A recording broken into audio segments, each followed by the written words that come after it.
Како помина земјоделската 2021 година, откупот на тутунот почна во пандемиски услови. Тогашниот министер за земјоделство Аријанит Хоџа најави дека нема да остане ниту грам неоткупен тутун.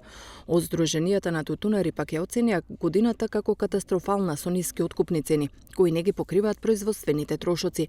Во 2021 година тутунарите добија и субвенции за намалување на загубите. Зошто сте собрани денеска? За што протестирате? Значи за тутунот. Тутун е катастрофа. Значи нашо тутун него рачунат они.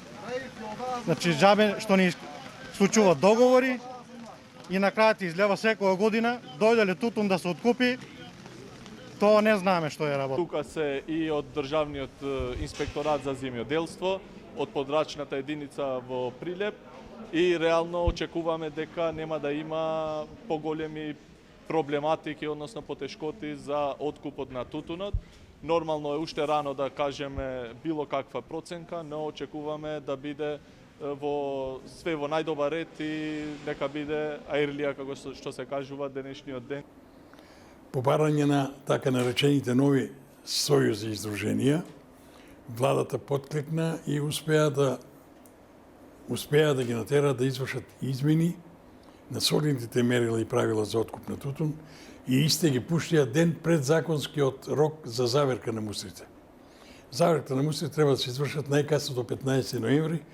Направени мустри ги натераа фирмите да прават нови мустри со новите мерила кои што не се во состојба и не соодветствуваат со состојбата која што има во навиките на тутунопроизводителите. Од годинава почна и пописот на пчелите, но и задолжителниот преглед на пчелните семејства.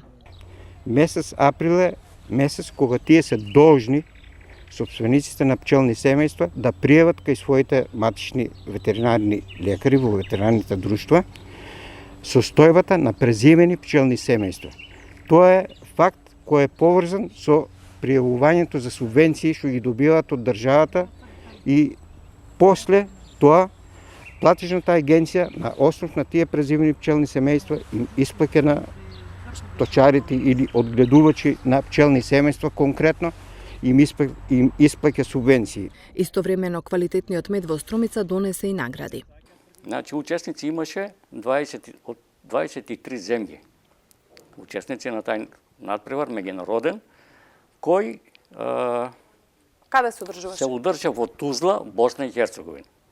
Значи тоа е 16 пат, 16 година како се одржува тај надпревар за квалитет меѓународен на медот и имајќи ga обавештувањето, решив и јас да учествувам на тај надпревар.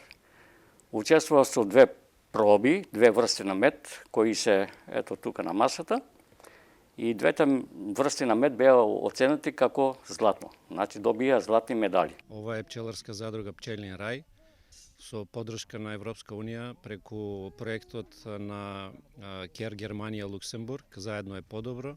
Успеавме да го поставиме денес камен темелникот на идниот погон за производство, преработка и процесирање на мед и други пчелни производи.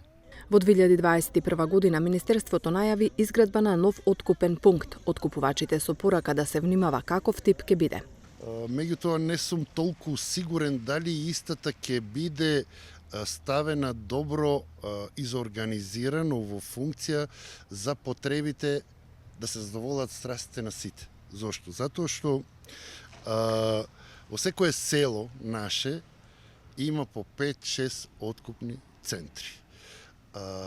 И сите терат по свое. Ние пробавме со Агрокор тука и ја бех директно инволвиран. Меѓутоа приказката не успеа затоа што ние зависевме од локалните купувачи по селата да ни ја достават робата кај нас. Не гледам како тоа другачие ќе се смени. Градинарите поминаа добро, другите земјоделски гранки полошо. Оцени Ристо Велков од регионалниот синдикат на земјоделски производители. Како Струмица регион градинарски морам да кажам дека како никој од последните години нашиот градинар треба и мора да биде задоволен од сето она што го произведе, поготово од цената по која ги пласираше неговите производи. Значи зборувам за градинарските производи.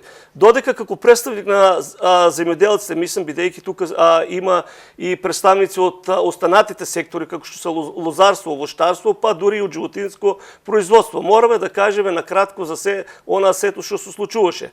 Ако можеме да кажеме се пофално да речеме за градинарството, мислам дека останатите сектори наидува на проблем поготово околу пласманот на нивните производи.